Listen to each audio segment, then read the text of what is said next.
Hello everyone. तो ये हमारे काइनेमेटिक्स चैप्टर का 4th लेक्चर है, जहाँ पे हम जो डिस्कस करने वाले हैं that is about average speed and velocity, है ना। तो हम एवरेज स्पीड और एवरेज वेलोसिटी की बात करने वाले हैं, ठीक है। तो चलो स्टार्ट करते हैं। सबसे पहली चीज़ कि ये जो हमारी एवरेज स्पीड होती है, actually this is our average speed. इसे हम कैसा डिफाइन करते हैं? This is the total distance divided by total. बढ़िया। वहीं अगर हम एवरेज वेलोसिटी की बात करें, वेलोसिटी एक वेक्टर क्वांटिटी, इसलिए हम उसे एरो के साथ दिखाएंगे, ठीक है। तो ये जो हमारी एवरेज वेलोसिटी है, this is equals to total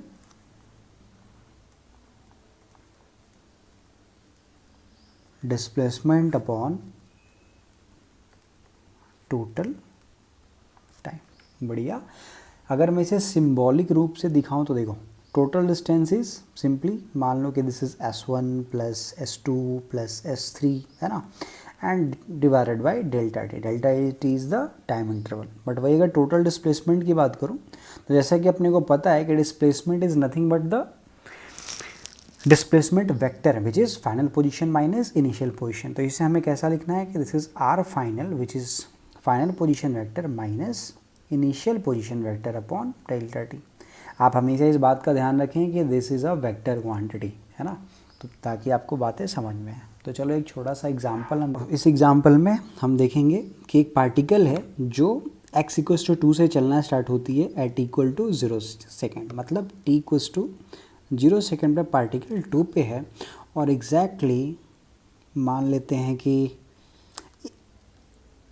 3 second के बाद, मान लो 3 सेकेंड के बाद पार्टिकल कहाँ पे है, तो दैट इज़ एट -3, ठीक है। तो अब मान लो किसी ने हमसे पूछा कि what is the average speed and average velocity in this case, ठीक है। अगर इस पर्टिकुलर केस में अगर अपने को एवरेज स्पीड निकालनी है, तो एवरेज स्पीड जैसा कि हम जानते हैं कि this is the total distance upon total time. इस पर्टिकुलर केस में अगर आप देखो तो एग्जैक्टली इसने जो टोटल डिस्टेंस ट्रैवल करा है, distance is nothing but the actual length of the path travel, right. तो उस हिसाब से ये तुम्हारी इधर की लेंथ कितनी हो गई भाई, ये हो गई 2 मीटर। और अगर ये लेंथ अगर आप मेज़र करो यहाँ से लेकर यहाँ तक, तो ये लेंथ कितनी हो गई, दिस इज़ 1 2 3 एंड अगेन 1 2 3 4, तो बेसिकली 7 मीटर। उस हिसाब से जो हमारी टोटल डिस्टेंस हो गई that is 9 metre and the time taken is 3 second. तो हमारा जो आंसर है that is 3 metre per second. So this is our average speed. Done, कोई दिक्कत नहीं। बट वही अगर दूसरी वेलोसिटी कैलकुलेट करने की बात करें तो average velocity is nothing but the total displacement upon total time, है ना। तो इन शॉर्ट अगर आप देखोगे तो देखो, इनिशियल पोजीशन ये है ना, इनिशियल पोजीशन ये है, और फाइनल पोजीशन जो पार्टिकल की है वो ये है। तो इनिशियल और फाइनल पोजीशन के बीच की जो शॉर्टेस्ट पाथ होती है वही अपनी क्या होती है, डिस्प्लेसमेंट। अगर आप यहाँ से यहाँ तक का देखोगे डिस्प्लेसमेंट, तो डिस्प्लेसमेंट कितना है भाई, 1 2 3 4 5, तो ऑब्वियसली दिस इज़ 5।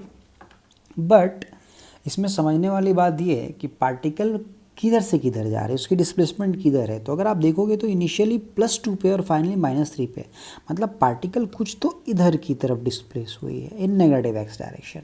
तो simply that will be -5। Minus क्या डिनोट कर रहा है, अपोजिट डायरेक्शन। यूजुअली हम क्या करते हैं, पॉजिटिव एक्स को साइन कन्वेंशन में right direction is positive and left is negative, ऊपर की तरफ पॉजिटिव और वापस नीचे की तरफ नेगेटिव।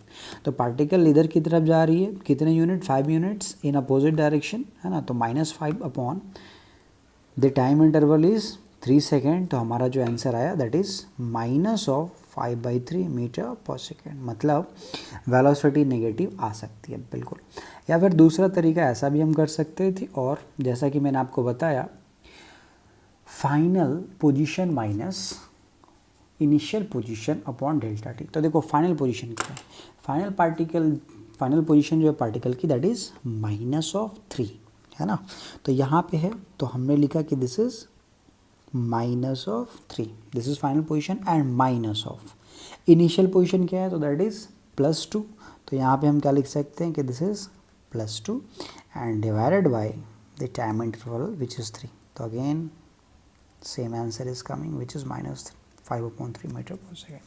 तो एक छोटा सा एग्जांपल था ताकि आपको बिल्कुल चीज़ें क्लियर हो जाएं कि एवरेज स्पीड कैसे निकालते हैं और एवरेज वेलोसिटी कैसे निकालते हैं. आपको बिल्कुल भी इसमें कंफ्यूज होने की ज़रूरत नहीं है.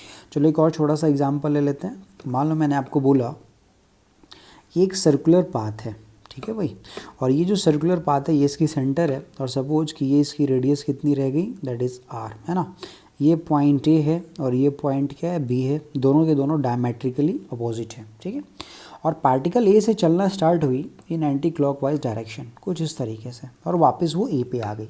मतलब वो ए से चलना स्टार्ट हुई, बी होते हुए वापस अगर ए पे आ चुकी है, तो किसी ने मेरे से पूछा कि what is the average speed and what is the average velocity. देखो एवरेज वेलोसिटी के ऊपर मैं हमेशा एरो बनाऊंगा, तो जिसके ऊपर एरो नहीं है दैट इज स्पीड, ठीक है.